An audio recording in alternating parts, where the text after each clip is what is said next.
절이기 때문에 제가 말씀을 짧게 준비했어요. 근데 목사님들이 말씀 짧게 준비했다고 믿지 말라고 하는데 정말 짧게 준비했어요. 이게 제가 드리는 선물이에요. 여러분 행복한 크리스마스 되시기를 바랍니다. 말씀 보겠습니다. 우리 누가복음 1장 26절부터 38절까지 한번 읽어보겠습니다. 누가복음 1장 26절부터 38절까지 읽겠습니다. 시작. 여섯째 달에 하나님의 보내심을 받아 갈릴리 나사렛이란 동네에 가서 다윗의 자손 요셉이라 하는 사람과 약혼한 처녀에게 이르니 그 처녀의 이름은 마리아라. 그에게 들어가 이르되 은혜를 받은 자여 평안할지어다. 주께서 너와 함께 하시도다 하니 처녀가 그 말을 듣고 놀라 이런 인사가 어찌함인가 생각하매 무서워하지 말라. 내가 하나님의 은혜를 입었느니라. 보라, 내가 잉태하여 아들을 낳으리니 그 이름을 예수라 하라. 그가 큰 자가 되고 지극히 높으신 이의 아들이라 일컬어질 것이요 주 하나님께서 그 조상 다윗의 왕위를 그에게 주시리니 영원히 야곱의 집을 왕으로 다스리실 것이며 그 나라가 무궁하리라. 마리아가 천사에게 말하되 나는 남자를 알지 못하니 어찌 이 일이 있으리이까? 천사가 대답하여 이르되 성령이 내게 임하시고 지극히 높으신 이의 능력이 너를 덮으시리니 이러므로 나실파 거룩한 이는 하나님의 아들이라 일컬어지리라. 보라, 내 친족 엘리사벳도 늙어서 아들을 배었느니라. 본래 임신하지 못한다고 알려진 이가 이미 6달이 되었나니 대저 하나님의 모든 말씀은 능하지 못하심이 없느니라. 마리아가 이르되 주의 여종이오니 말씀대로 내게 이루어지이다 하매 천사가 떠나가니라. 아멘. 여러분, 이 이야기에서 나오는 마리아의 나이는요, 대부분의 많은 학자들이나 역사학자들을 보면 만 13세에서 16세 사이로 추정을 해요. 우리 지우보다 조금 나이가 많은 거죠.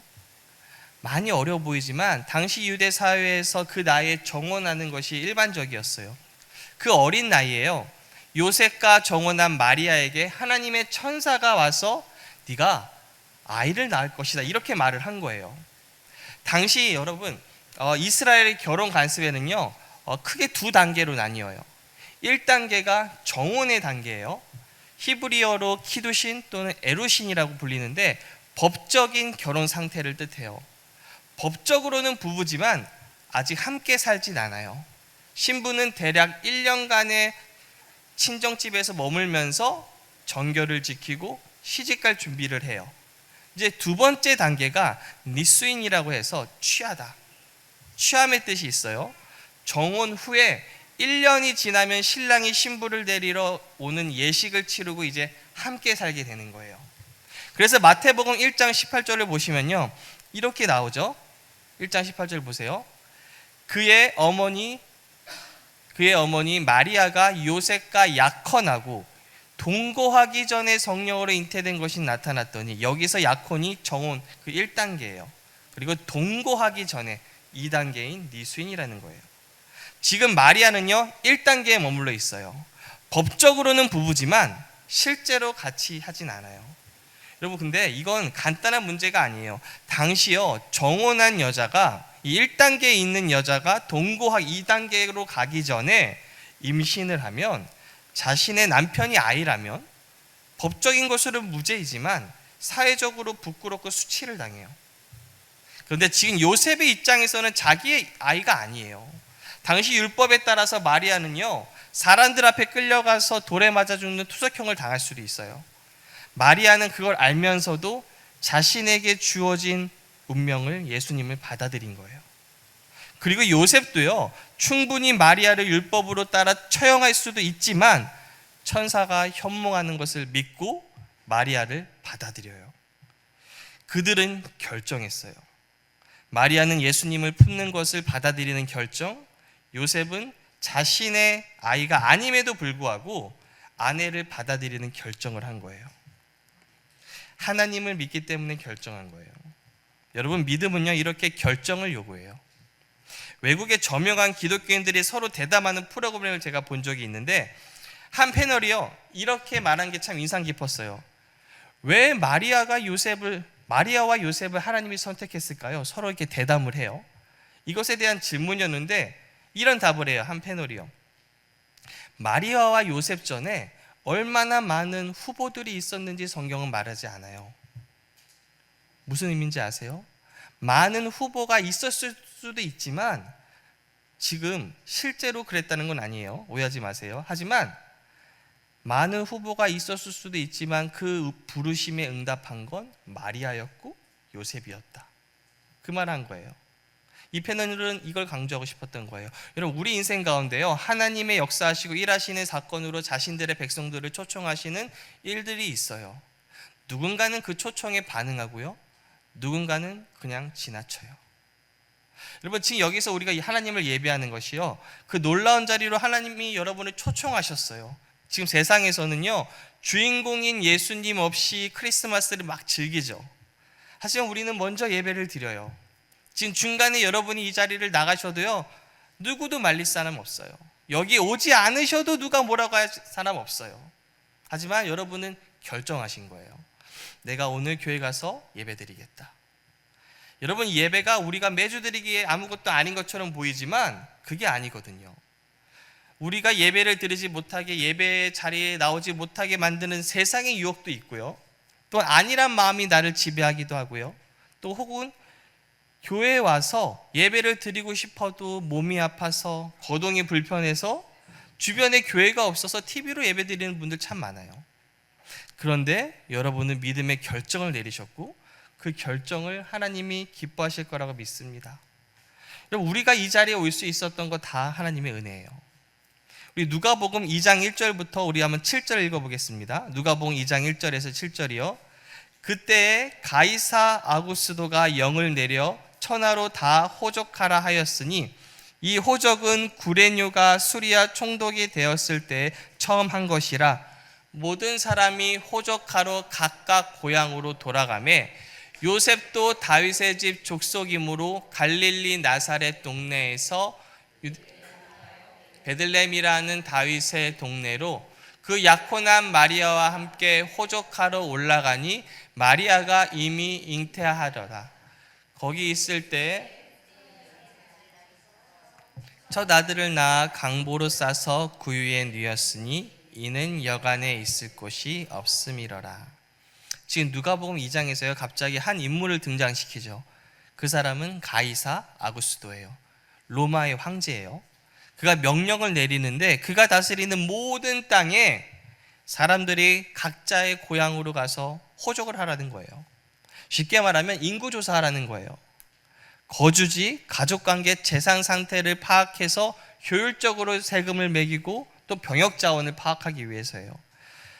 당시 로마인들은요 일반적으로요 인구조사는 자신이 머물고 있는 거주지에서 이루어졌어요. 하지만 유대인들은요 그들의 지파 체계에 따르는 방식으로 적용했어요. 그래서 요셉은 다윗의 후손이기 때문에 베들레헴으로 가야 됐던 거예요. 그런데 흥미로운 건요, 당시 로마의 명령 체계는 오늘날처럼 진행 속도가 빠른 게 아니에요. 그래서 로마의 행정기록과 당시 역사 문헌을 바탕으로 보면 로마 황제는 인구조사 명령을 언제 내린 줄 아세요? 마리아가 임신하기 3년에서 4년 전에 이미 내렸어요. 그리고 그 명령이 행정으로 정파가 되고 나사렛에서 그 실행문이 그걸 공고하기까지 그 조율을 하고 그 시점이 마리아의 임신 시점과 아주 우연하게 맞아떨어진 거예요. 여러분, 우연인가요? 아니죠. 모든 걸 알고 계신 하나님이 다 조율하신 사건인 거예요.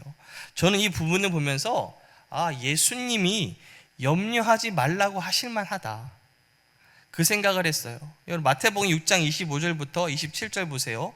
그러므로 내가 너희에게 이르노니 목숨을 위하여 무엇을 먹을까, 무엇을 마실까, 몸을 위하여 무엇을 입을까 염려하지 말라. 목숨이 음식보다 중하지 아니하며 몸이 의복보다 중하지 아니하냐.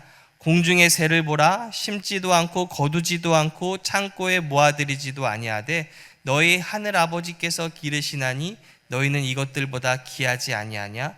너희 중에 누가 염려함으로 그 키를 한 자라도 더할 수 있겠느냐?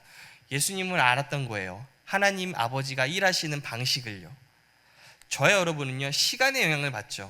그래서 어떤 문제가 생기면 그때부터 걱정이 시작되는데, 하나님은 시간의 제약을 안 받아요. 그래서 우리에게 어떤 문제가 있기 전에 이미 모든 걸 보고 계시기에 문제가 생기기도 전에 이미 그 문제에 대한 해답을 아세요. 그리고 그 해답을 문제가 생기기도 전에 우리 인생 곳곳에 숨겨두세요. 마치 마리아가 예수님을 임신하기 3, 4년 전에 황제를 통해 미리 마리아를 움직일 준비를 하신 것처럼요. 그 하나님이 우리 아버지인 거예요. 그러니 여러분, 걱정하지 마세요. 여러분, 걱정하지 마세요. 걱정될 때마다 하나님이 이미 그 해답을 주셨어. 하나님이 이미 일하셨어. 이렇게 믿음의 고백으로 걱정을 쫓아내시기를 바랍니다. 다시 이야기를 돌아가서요. 그런데 왜 하나님이 마리아와 요셉을 힘든 임신 중에 이동시키셨을까요? 이미 아시는 분은 아시겠지만 이건 미가 5장 2절 말씀, 베들레헴 에브라다야 너는 유다 족속 중에 작을지라도 이스라엘을 다스릴 자가 내게서 내게로 나올 것이라.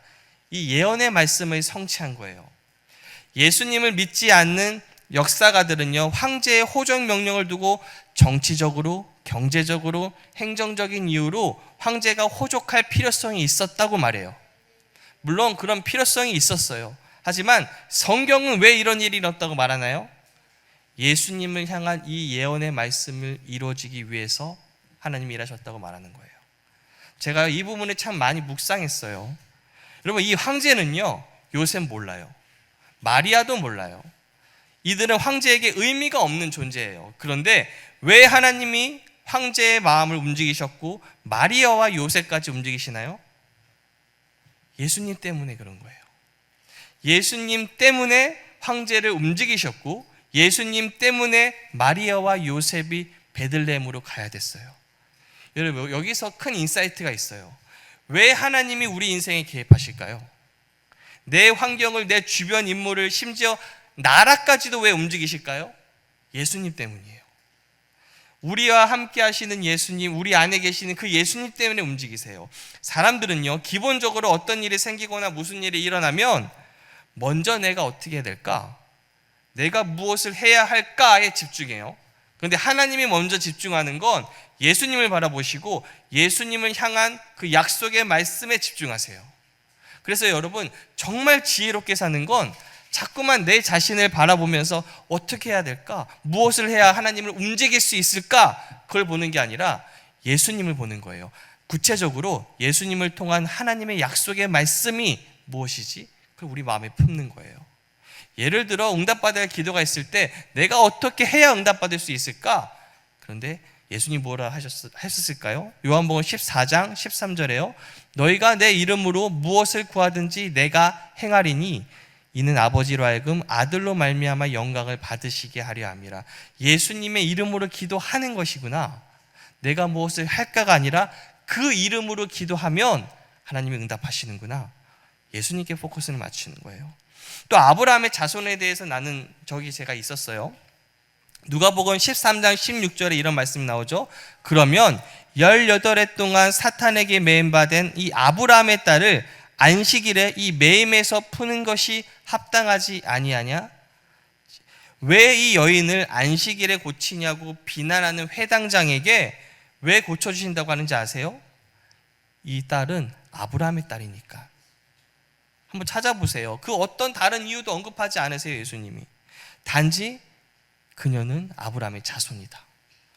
아브라함의 자손이 고통받는 건, 거기에서 구제받는 건 당연하다고 말씀하신 사건 중에 하나예요. 그런데 놀라운 건 성경은 저와 여러분이 갈라디아서 3장 29절을 보시면 너희가 그리스도의 것이면 곧 아브라함의 자손이요 약속대로 유업을 이을 자니라.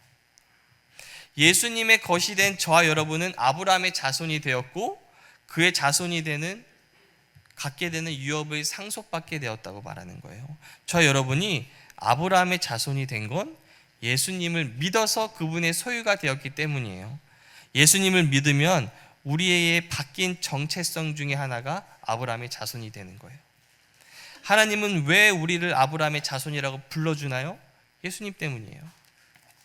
이처럼 하나님은요, 예수님 때문에 우리 삶에서 움직이시고 예수님을 통해서 저와 여러분에게 주신 그 약속들을 이루시기 위해서 일하고 계시고 움직이세요. 그래서 정말로 지혜로운 사람은 하나님이 예수님을 통해 주신 약속의 말씀을 이루시기 위해서 움직이는 것을 잘 보고 거기에 발맞춰서 가는 사람이에요. 그걸 동행이라고 하는 거예요. 그래서 예수님을 통해 저와 여러분에게 주어진 하나님의 은혜를, 약속을 잘 알 때 우리는 걱정하지 않을 수 있고, 하나님이 예수님 때문에 우리 인생에 그 약속의 말씀을 이루어주시기 위해서 때론 환경과 주변 상황과 심지어 나라까지도 움직이시는 하나님이라는 걸 알고 믿을 때 우리는 담대할 수 있어요. 이제 말씀 마칠게요. 짧죠? 오늘은 예수님이 이 땅에서 오실 때 마리아와 요셉에게 일어난 일을 나누었어요. 하나님이 미가서에 나온 예수님을 향한 예언을 성취하기 위해서 로마 황제를 움직이셨고요. 그리고 그 모든 일이 예수님을 중심으로 예수님 때문에 일어난 사건이에요. 그 놀라운 일을 행하신 하나님은요, 지금도 우리와 함께 있고요, 우리의 아버지가 되세요. 그 하나님 아버지가 보내신 최고의 선물이신 예수님, 그 예수님을 감사하고 기뻐하고 소중히 여기는 오늘이 되시고, 더 나아가 주변에도 예수님 전하시길 바랍니다. 얼마 전에 믿지 않는 분과 교회 이야기를 잠깐 나눈 적이 있어요. 그분은 어릴 때 교회를 나갔는데요, 교회에 누군가가 어떤 힘든 일, 안 좋은 일을 해서 실망하고 시험이 들었대요. 그래서 가족이 전체가 이제 교회를 안 나가게 됐다고 해요. 여러분, 사람은요, 누구나 실망할 수 있어요. 사람은 완벽하지 않아요. 저도 여러분 실망시킬 수 있고요, 우리가 서로에게 실망할 수 있어요. 하지만 우리가 믿는 분은 예수님이죠. 우리가 교회를 믿는 게 아니라, 목사를 믿는 게 아니라 예수님을 믿는 거예요. 이 깊은 성탄절에 우리가 그 구원자 되시는 예수님께 좀 더 집중하고, 또 내 옆에 있는 이웃들, 가족들, 그 부족한 점들 좀 보듬어 주시고 품으시는 그런 저와 여러분이 되시기를 예수님의 이름으로 축원합니다.